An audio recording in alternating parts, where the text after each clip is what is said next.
dando continuidade ao CRM Podcast. E estamos hoje com o Dr. João e vamos continuar perguntando e explorando esse poço de conhecimento na área de endocrinologia. Inclusive, Dr. João tem um artigo que ele publica quase que semanalmente, né, no Instagram, e recentemente publicou um livro com esses artigos na Semana Cultural, não foi, doutor João? Justamente. Eu passei cerca de 10 a 12 anos escrevendo uma coluna semanal no Jornal da Paraíba e também no WSCom, e depois que, evidentemente, esse veículo mudou, por exemplo, passou para a parte impressa, né, praticamente o jornal desapareceu, né, não temos mais praticamente jornal impresso, então eu continuei escrevendo, né, e publicando, e desses últimos 4 anos eu fiz um levantamento de algumas coisas que eu achei mais interessante para o público do modo geral, para a sociedade do modo geral, e foram coletados em um livro, né, que foi lançado justamente, né, há poucas semanas atrás lá no CRM, por ocasião da Semana Cultural do Médico, Semana Cultural do CRM. E até que o que eu recebo de feedback está sendo positivo, então isso me deixa até bem tranquilo, porque eu acho que eu estou fazendo algo que é para o bem. Com certeza, a questão de informação é essencial, principalmente nessa área. Uma das coisas que a gente vê também, assim como o fato da pessoa querer ficar forte, é também a pessoa não querer parar de comer. Isso se tornou, principalmente, eu acho que com a vida, com a mudança da qualidade de vida que a gente tem, as pessoas ficaram muito mais limitadas na atividade física, e uma forma de aplacar, às vezes, a ansiedade é comendo em excesso. A obesidade é um problema grave, né? Extremamente grave. Nós já temos atualmente no mundo cerca de 1 bilhão de obesos. É muita coisa. Obesos, não é sobrepeso não, só de obesos. E enquanto a população geral está aumentando 2, 3 vezes, as crianças estão aumentando 4, 5 vezes. Porque já estão como um processo disso aí que já está se arrastando, principalmente da década de 1970. É para que em 1970, com os problemas, principalmente nos Estados Unidos, dos produtores, não é, de alimentos, então muitos alimentos eram degradados, se perdia colheitas, etc. Então o governo americano incentivou essa questão da alimentação com maior tempo de prateleira. Então, muitas substâncias foram colocadas nos alimentos para poder que eles durassem mais, não é? O tempo de prateleira fosse maior. E junto a isso começou a ter o quê? Os ultraprocessados. Se a gente vai pegar uma curva da obesidade do início do século passado para agora, a gente vai ver que o crescimento era muito lento. Mas da metade da década de 70, realmente isso teve quase que um abrupto crescimento, mostrando essa íntima relação dessas coisas. Isso modificou tudo. Modificou porque a obesidade traz consigo uma série de problemas, né, de comorbidades, né? Diabetes, hipertensão, dislipidemia, que seriam as gorduras no sangue, sem falar nos problemas que podem ter cardiovasculares. Síndrome metabólica, né, que quase 1 em cada 3 adultos, né, já possui, certo? E tudo isso faz com que a qualidade de vida comece a diminuir. Junto a isso, porque é uma coisa multifatorial, né? A falta de atividade física com aquilo que a modernidade trouxe, né? O nosso controle remoto. E também o uso excessivo de telas, né? Isso, pois é, de telas, né? Às vezes a pessoa deixa de fazer uma caminhada para estar no celular, batendo papo, alguma coisa desse tipo, né? Pois você sabe que na França agora, na tua área, se discute lá, para até 3 anos de idade, né, a criança não tem acesso à tela, né? Aqui tem uma recomendação da Sociedade Brasileira de Pediatria que até 2 anos, de maneira alguma. Mas, infelizmente, hoje eu estava conversando justamente uma criança de 1 ano e 2 meses que eu presenciei, porque a mãe queria calar ela, porque estava chorando, que é natural chorar. O choro é natural, não é demais, não. E até um mecanismo de defesa para aproximação de estranhos, né? Daí a mãe deu um celular, de fato ela calou, E eu fiquei impressionado, 1 ano e 2 meses, aquele dedinho pequenininho acessando o YouTube. E a mãe disse, olha, doutor, o senhor vê como ele já é inteligente. E eu cá com meus botões. Ele está criando atalhos que vai inibir a imaginação dele, somente. Estamos passando por uma fase que o futuro, né, realmente... a gente não sabe não como sabe o que vem, como é que essas coisas vão levar. Mas precisa agora tomar uma determinada consciência maior da população que a obesidade, ela de fato acarreta N questões, como o senhor colocou, e que precisa ser combatida de forma veemente. E algumas pessoas, infelizmente, elas também estão utilizando alguns artifícios, alguns atalhos para obter essa perda de peso, não é isso? Isso. Acontece e muito, né? Acontece muito, por exemplo, a gente já ouviu algum tempo atrás, ainda tem hoje, mas já teve mais forte, umas bombas para perder peso, Sim. que eram comprimidos que vinham de fora, né? Então, por vir de fora, a gente já acredita que seria a coisa. Aí, quando vai se analisar, o que é que a gente tinha? Evidentemente, algum medicamento para tirar o apetite, certo?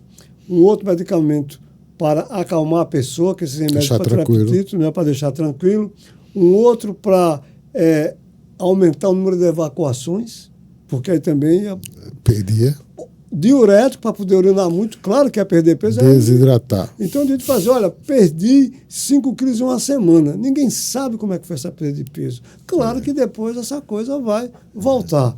Embora, ultimamente, veja bem, começaram a sair drogas, não é? Sim. Foram descobertos, alguns anos atrás, medicamentos que simulam hormônios que nós temos gastrointestinais.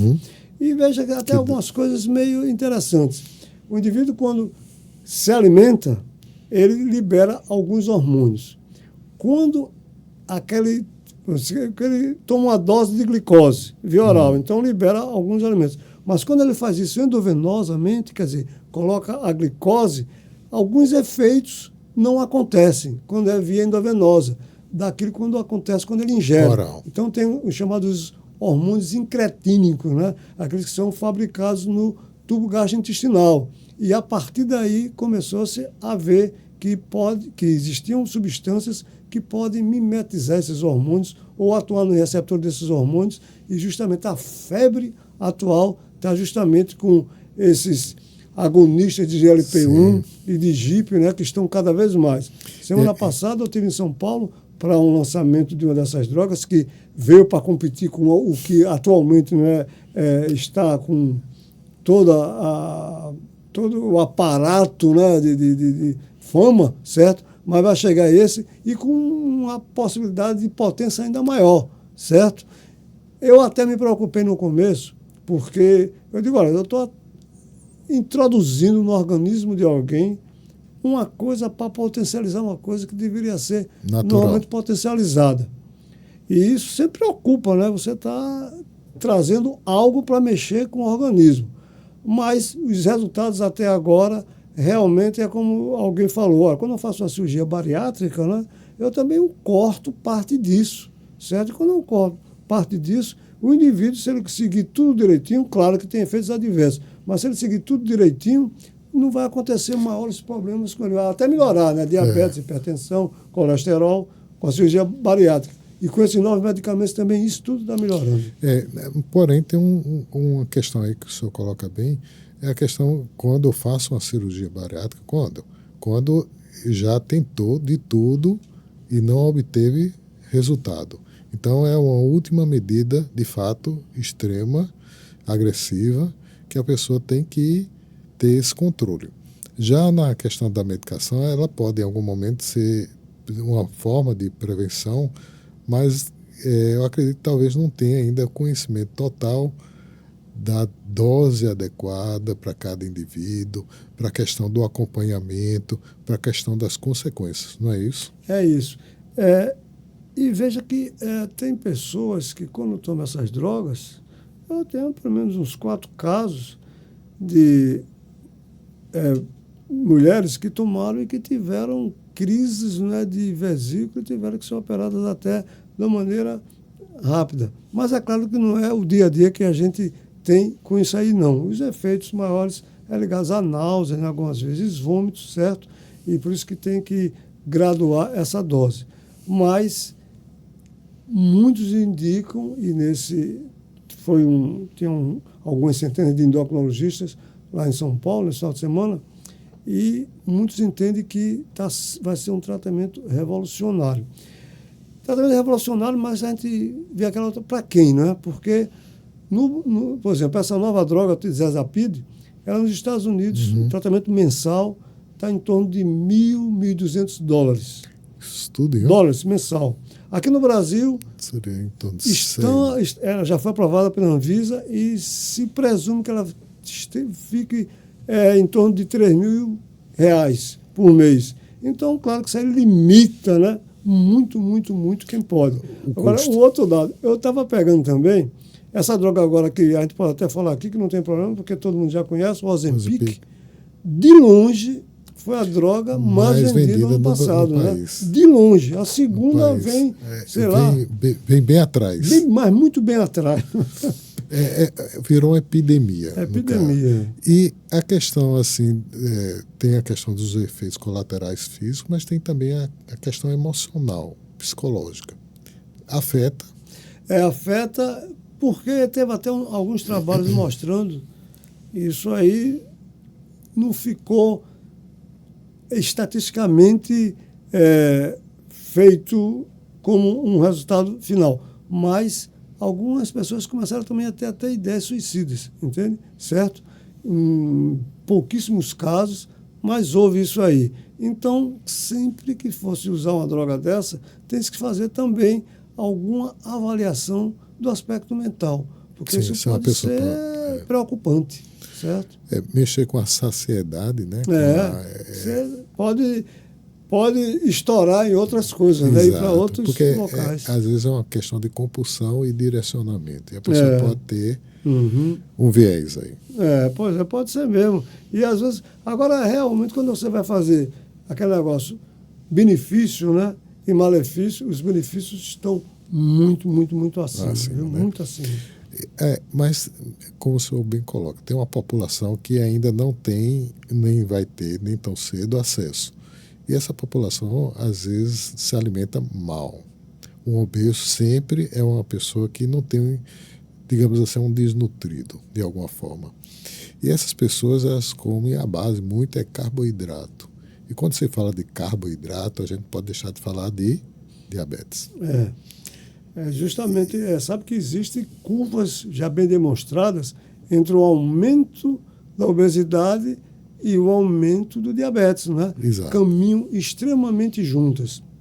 Tem a história clássica dos índios Pima dos Estados Unidos, né? Que é aquele pessoal que morava lá para cima do Alasca e foram procurar melhores condições de vida e começaram a descer. Certo? Passaram pelo Alasca, pelo que hoje é o Canadá, chegaram no que hoje é os Estados Unidos, isso antes, há séculos atrás. Então, uma parte desse pessoal ficou nos Estados Unidos e outra parte foi para o México. Migrou. Esse pessoal que chegou nos Estados Unidos, o que aconteceu? Tinham vida, andava a cavalo, pescava e a América foi descoberta e começou a conquista do Oeste pelo homem branco. Então começou, evidentemente, né, brigas com índios, que a gente já ouviu muito. E esses índios Pima, eles ficaram naquelas chamadas zonas onde eles ficavam sem poder sair. Confinados. É mais ou menos um gueto. Eles ficavam lá. Então cortaram rios, etc. tal, e esse pessoal começou a definhar. O que é que o governo fez? O pessoal ia todo morrer, porque tirou-se tudo deles. Então foi e disse, vamos alimentá-lo. Tocinho, milho, etc. e tal. Como resultado, hoje em dia, esse pessoal é um dos que tem a maior prevalência de obesidade no mundo. Mais de 70% são obesos e desses obesos, mais de 50% são diabéticos. Obesidade mórbida, né? E, sim, tem todo tipo. E depois disso ainda aconteceu um outro fato. Nas terras dele descobriu-se petróleo. Então, como era a terra deles, então começaram a receber royalties. Então, a partir daí foi que piorou mais ainda a coisa. Né? Eu até assisti um filme recentemente que falava justamente para essa população aí. A questão da atividade física é importante, até que a gente vê que talvez, se for relacionado, deve ter uma curva relacionada à diminuição da atividade física com a obesidade. Né? Com ganho de peso. E realmente, por isso que diz que a hábito saudável de vida seria o tal do MEV, né? Modificação do estilo de vida, né? Uhum. Que aí tem que entrar realmente alimentação e atividade física. São os dois pilares fundamentais para que a gente tenha uma vida sadia. E aí tem uma questão da violência em espaços públicos e como é que fica, às vezes, a população de baixa renda. Não tem local para atividade física. Eu acho que os governantes precisam pensar, até que é uma questão de saúde pública, né? Isso. Inclusive porque diminui até as chegadas, né, nas urgências, Exato. Nos ambulatórios, etc. Se a gente cuida mais da população. Você vê um carro indo direto para uma parede e você não vai deixar, vai tentar impedir. Mas eu acho que falta ainda estrutura, informação e orientação para essas pessoas. Você sabe que nos bairros mais economicamente, né, poderosos, a gente tem até a professora da educação física, né, em algumas dessas praças, etc. Mas quando a gente se afasta um pouco, vai mais para a periferia, essa coisa começa a faltar. Né? Então, mais um problema. E eu gostaria de saber se existe alguma perspectiva de cura, entre aspas, para a diabetes?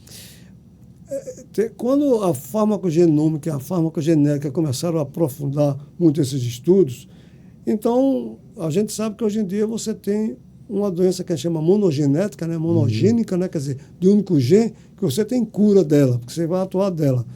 Mas quando se viu, por exemplo, com a obesidade, mais de 100 genes, então a coisa ficou mais complicada. Complexa. Muito porque, não sei se com o advento de a inteligência artificial, alguma coisa, se você vai dar muitos passos rápidos. Mas é difícil porque, a partir daí, a imunologia, a epigenética, né, que também são coisas que começaram também a entrar nesse bojo, né, de complicações. E a gente, para falar em cura, a gente sabe o seguinte: se a gente voltasse a hábitos que a gente tinha algumas dezenas de anos atrás, evidentemente que muita coisa ia melhorar. Mas, cada vez mais, a indústria alimentar, não é, com ultraprocessados. Ela faz o alimento para viciar. Mas sabe que tem alguns supermercados que 50% a 70% do que vende é tudo industrializado. E eles colocam estrategicamente ali perto do consumidor. Né? Pois é. E aí, não é claro, né? Quem tem olho, né? A alma balança e termina caindo na tentação. Mas em termos de tratamento, houve alguma mudança, principalmente, particularmente, diabetes tipo 2, de melhoria? Sabe que esses remédios agora, né, que estão muito em voga para tratar a obesidade, eles iniciaram com tratamento para diabetes, né? Com resultados aliás, muito eles bons. Eram direcionados inicialmente para descobrir um efeito colateral. Está perdendo peso também. Pois é, e tanto é que teve uma época, né, que a indústria principal do Ozempic, que é a Novo, né, lá da Dinamarca, ela não estava dando conta do recado, né, certo? Tanto é que no Brasil também vai ter até uma fábrica agora, né? Na França vai ter outra, estão também fazendo isso aí, porque não estava dando conta do recado. Então os diabéticos começaram a sofrer por conta disso. Que o remédio que estava sendo ótimo para eles começou o pessoal estava comprando. Estava comprando justamente. Chegava, tem 3 canetas, tem que levar as 3. O diabetes chegava, não tem mais. Foi um problema, né? Passamos por umas fases meio difíceis quanto a isso. Então, agora, claro, isso aí eu estou falando de injetáveis, mas também a gente tem outros comprimidos, né? Também de umas famílias novas para tratar o diabetes, que dá resultados muito bons. Se a gente vai olhar os protocolos, os fluxogramas de tratamento de diabetes de 10 anos para cá, impressionante como mudou. Como muda a cada ano, né? E, por exemplo, a metformina, que reinou, ainda está reinando, né? A substância mais utilizada no mundo todo. É uma das mais vendidas ainda. Mas é possível que talvez com uma década, talvez até menos, vai mudar. Substituída. Vai. Agora, ainda não está mais, porque o preço desses novos medicamentos ainda é caro, os comprimidos, né? Mas na hora que baratearem mais, vai ser. Mesmo que até o SUS, né, já adotou algum deles, né? Há pouco tempo, ainda com aquela burocracia que a gente sabe que o SUS tem, mas já está começando a entrar com mais firmeza. E outras drogas que a gente utilizava, sulfonilureia, né, que era... Hoje em dia já caiu muito, né? Acho que hoje em dia a gente utiliza 5%, 10% do que utilizava há 10 anos atrás. E para que 10 anos atrás não faz tanto tempo, né?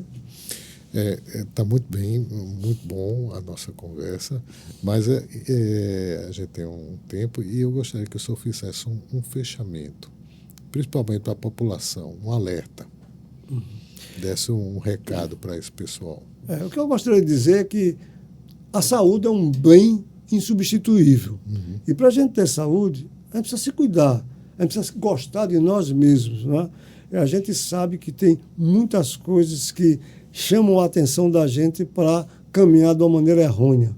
Agora, ter hábitos de vida saudáveis, a alimentação saudável, principalmente a alimentação natural, que, lamentavelmente, a gente utiliza muito em criança, né? Já começa a criança, a gente começasse a ver isso melhor, para a criança já começar a ter uma diversidade sadia de alimentos e de fazer atividade física, evidentemente que a gente pode ter o quê? Uma longevidade maior com qualidade de vida, que é o que a gente quer, não é? E não ficar antes do tempo sem enxergar, amputando uma perna e outras coisas que, lamentavelmente, machucam muito a nossa saúde. Então, vamos ter cuidado com nós mesmos, vamos fazer as coisas como elas deveriam ser, com hábitos saudáveis. Nós, hoje em dia, temos a saúde é tratada de uma maneira multiprofissional. Então, temos nutricionistas, educadores físicos, fisioterapeutas, toda uma gama de profissionais que pode ajudar cada um de nós